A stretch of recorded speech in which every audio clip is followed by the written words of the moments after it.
What's up guys? Hari ini kita akan belajar bersama bagaimana menggunakan BDD, Behavior Driven Development, dengan menggunakan Cucumber Testing Framework dan Ruby Programming Language. Dengan menggunakan BDD, kita akan membuat test case berdasarkan dari sudut pandang end user. Yuk langsung aja!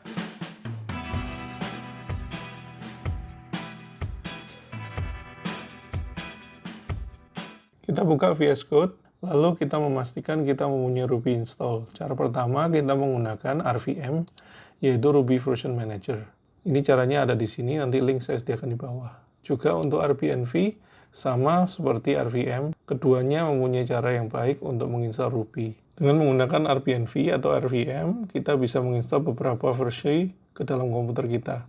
Seperti di sini, saya mempunyai 4 versi yang terinstall di komputer ini. Caranya mudah, RVM use 3.1.2, kita langsung bisa memakai Ruby 3.1.2. Dengan mudah kita mengubah versi seperti ini. Di project ini kita memakai version 3.1.2. Kita cek Ruby version. Oke, 3.1.2. Lalu kita membuat file baru dengan nama gemfiles, yaitu adalah Ruby packaging files. Lalu kita source https rubygems.org.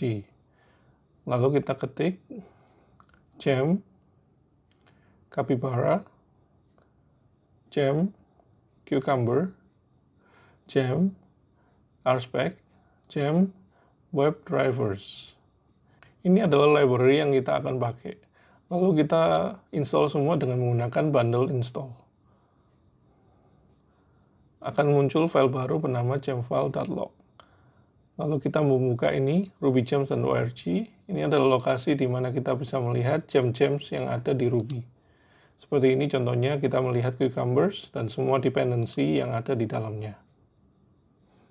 Kita bisa melihat di gemfile.log, semua dependency yang ada di dalamnya. Oke, kita tutup.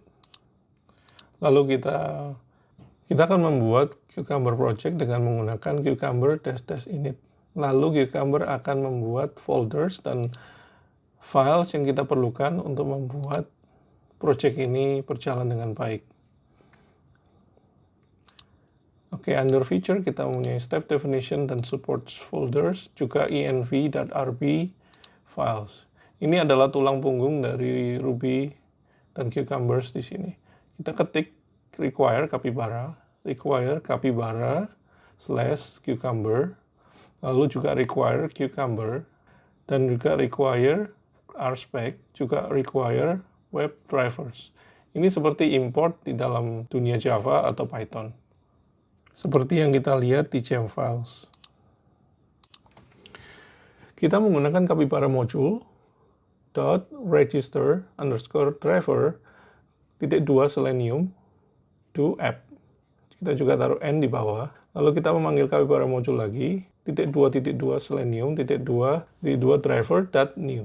Lalu kita passing app di sini, juga dengan browser type. Kita taruh Chrome di sini. Kita kasih timeout 30 detik. Ini adalah timeout di mana initiation dari Chrome. Capybara.configure do, kita taruh config sebagai argumen. Lalu kita memakai config.default driver equal Chrome. Kita juga taruh config.default maximum wait time. Ini adalah implicit wait dari Chrome driver. Kita bisa ganti 60 detik kalau mau, tapi kita taruh 30 detik aja. Kita buat file baru dengan nama login.feature. Ini adalah Gherkin files yang kita gunakan sebagai BDD style di sini. Jangan lupa juga install plugin dari VS Code Cucumber supaya nanti ada highlight yang bisa taruh. Juga Ruby untuk membantu Anda bisa memakai dengan VS Code ini dengan baik.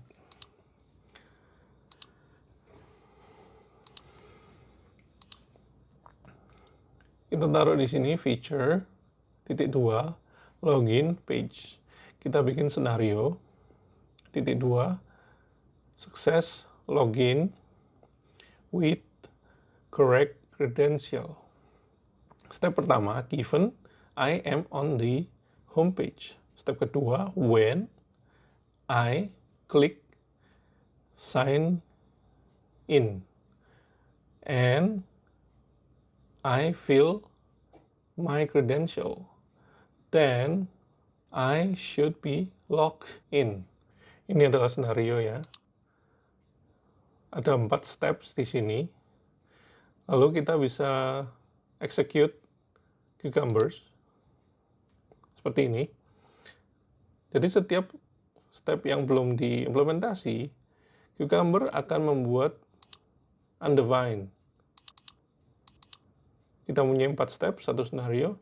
Lalu kita juga bisa mendapatkan ini dari terminal, 4 pending steps yang kita bisa copy paste nanti di sini. Kita buat file baru dulu, login steps.rb. Kita copy paste. Ini semuanya masih pending. Lalu kita running again. Kita lihat pending state. Instead yang sebelumnya adalah undefined.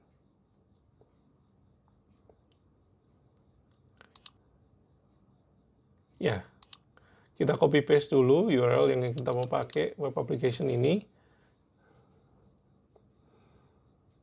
Kita pakai visit, lalu kita copy paste URL-nya. Lalu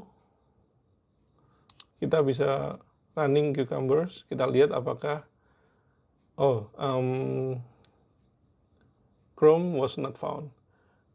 Mungkin kita perlu rubah menjadi Selenium Chrome ya. Kita rubah di env.rb. Di defaultnya ini kita ganti Selenium Chrome. Lalu kita coba lagi.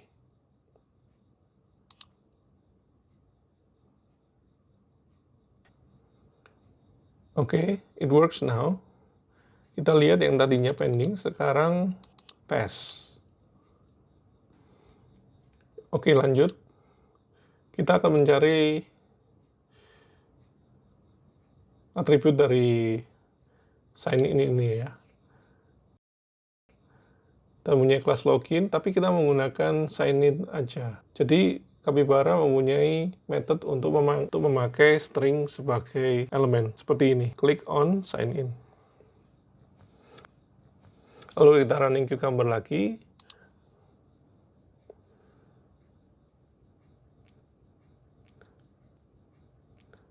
Oke, kita lihat kita punya 2 pass sekarang. Oke, sekarang kita mau install yang namanya gem Pry. Ini berguna untuk debugging testing yang kita akan pakai. Oke, kita install dulu dengan menggunakan bundle install. Oke, Pry terinstall di sini.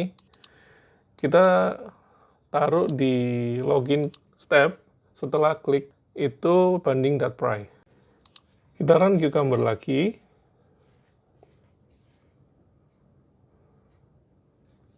Oke, ada error. Undefined method pry. Oke, kita lupa menaruh pry di env.rb. Kita taruh di sini. Require pry. Kita running Cucumber lagi. Maka Chrome akan berhenti di tahap di mana kita menaruh binding.pry. Seperti ini. Lalu kita bisa memanggil juga page object yang adalah Capybara session, di mana kita juga bisa memanggil page.currentURL yang memberikan kita URL yang kita sedang pakai. Kita exit dulu. Kita running Cucumber lagi. Lalu kita memastikan dengan menggunakan our session di sini. Oke, kita besarin dulu supaya bisa kelihatan. Kita klik kanan di authentication. Kita mau mencari elemen ini. Kita inspect lagi. Kita lihat kelasnya page heading h1 ya. Lalu kita bisa pakai page.find h1.pageHeading. Oke, ketemu elemennya, kita taruh .text. Lalu kita dapatkan text authentication. Oke, sekarang kita ganti ini dengan expect, yaitu assertion. Kita taruh page. Sebenarnya kita juga bisa langsung pakai find, nggak usah pakai page. Seperti ini. Kita coba ya, tanpa page, just find. Oke, it works. Sebenarnya nggak perlu pakai page lagi. Oke, jadi find h1.page heading .text .to equal, kita copy paste ini, authentication. Jadi kita memastikan kita ada di page yang benar. Lalu di line 11 kita ganti, kita cari inspect element ini juga, email address. Oke, pakai name atau ID email. Capybara mempunyai helper method namanya fill in. Kita bisa pakai ID atau name di sini dengan with. Kita taruh email address yang kita mau pakai.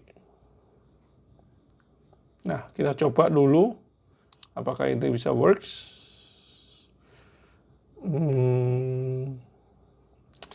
Ada ambiguous match, artinya ada dua email field karena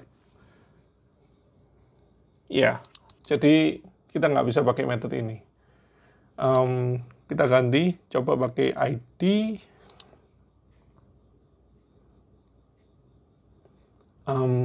Ya, saya rasa karena ini juga memakai name yang sama.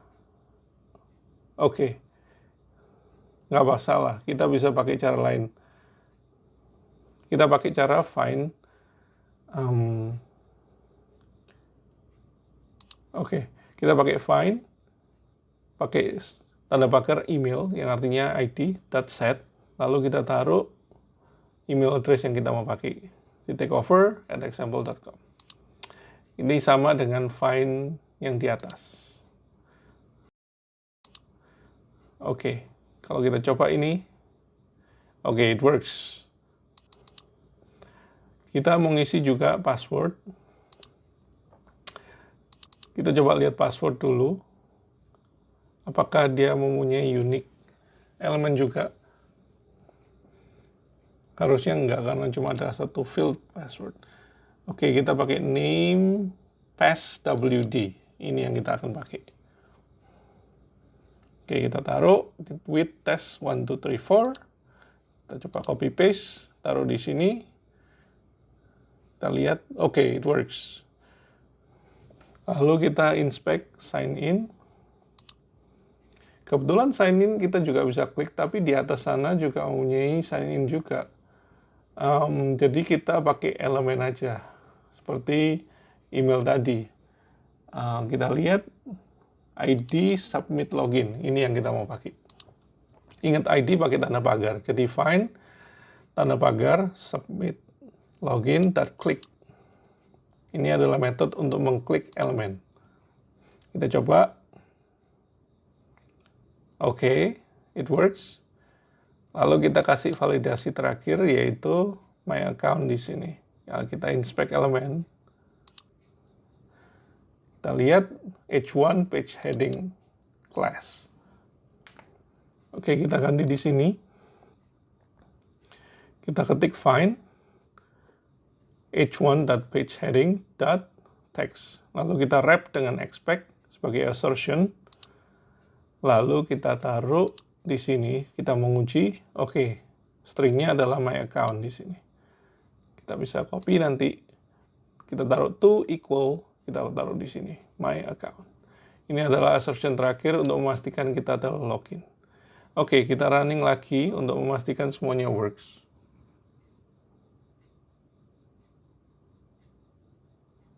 Oke, kita cek. Kita punya one scenario pass, 4 step pass. Semuanya berjalan dengan baik.